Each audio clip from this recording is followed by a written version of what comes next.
Shalom dan selamat pergantian hari bagi kita semua. Marilah teman-teman di hari yang baru ini kita kembali merenungkan kebenaran firman Tuhan. Renungan kita pada petang hari ini diambil dari buku My Life Today, halaman 77 paragraf yang ketiga. Di sana dituliskan, biarlah para pengikut Kristus berketetapan di dalam pikiran mereka, bahwa mereka tidak akan melakukan kompromi terhadap kebenaran.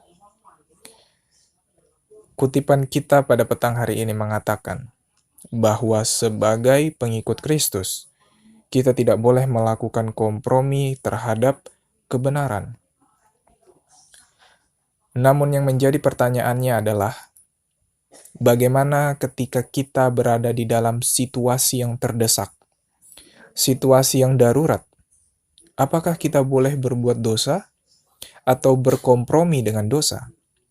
Sebagai contohnya mungkin, ketika kita lapar dan kita tidak punya uang, maka kita boleh mencuri. Contoh lainnya, mungkin kalau kita tidak berbohong, maka kita akan dipecat dari pekerjaan kita. Maka dari itu, kita berbohong. Nah, sekali lagi pertanyaannya teman-teman, apakah kita boleh berbuat dosa di dalam keadaan terdesak? Apakah kita boleh berkompromi dengan dosa dalam keadaan yang darurat? Untuk menjawab pertanyaan tersebut, mari kita lihat Alkitab kita. Ayat pertama kita terdapat di dalam Yesaya pasal 5 ayat yang ke-20. Demikianlah firman Tuhan. Celakalah mereka yang menyebutkan kejahatan itu baik dan kebaikan itu jahat, yang mengubah kegelapan menjadi terang dan terang menjadi kegelapan, yang mengubah pahit menjadi manis dan manis menjadi pahit. Di dalam ayat yang baru saja kita baca, di sana Tuhan katakan celakalah bagi mereka yang mengatakan kejahatan itu baik dan kebaikan itu jahat. Teman-teman, mari kita berpikir. Ketika kita melakukan dosa dalam keadaan terdesak, bukankah itu artinya kita secara tidak langsung mengatakan bahwa kejahatan itu baik dalam keadaan terdesak? Iya kan teman-teman? Seakan-akan kita boleh berdosa kalau terdesak. Dan itu sama saja kita mengatakan kejahatan itu baik. Ya. Padahal kejahatan itu ya jahat. Tapi seakan-akan kita mengatakan bahwa kejahatan itu baik dalam keadaan terdesak. Jadi dari ayat ini teman-teman kita bisa tahu bahwa Tuhan katakan sendiri, celakalah mereka bagi yang mengatakan jahat itu baik dan baik itu jahat.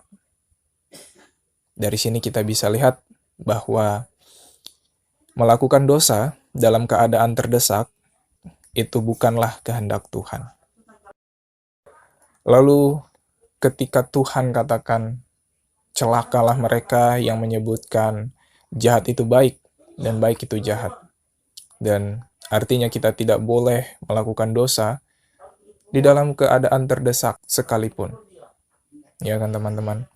Lalu apa yang harus kita lakukan ketika kita berada di dalam keadaan terdesak? Ketika kita di dalam kesesakan? Apa yang harus kita lakukan? Mari kita membacanya di dalam Mazmur pasal yang ke-18, ayat yang ke-7 dalam versi Alkitab cetak, atau ayat yang ke-6 dalam versi Alkitab elektronik.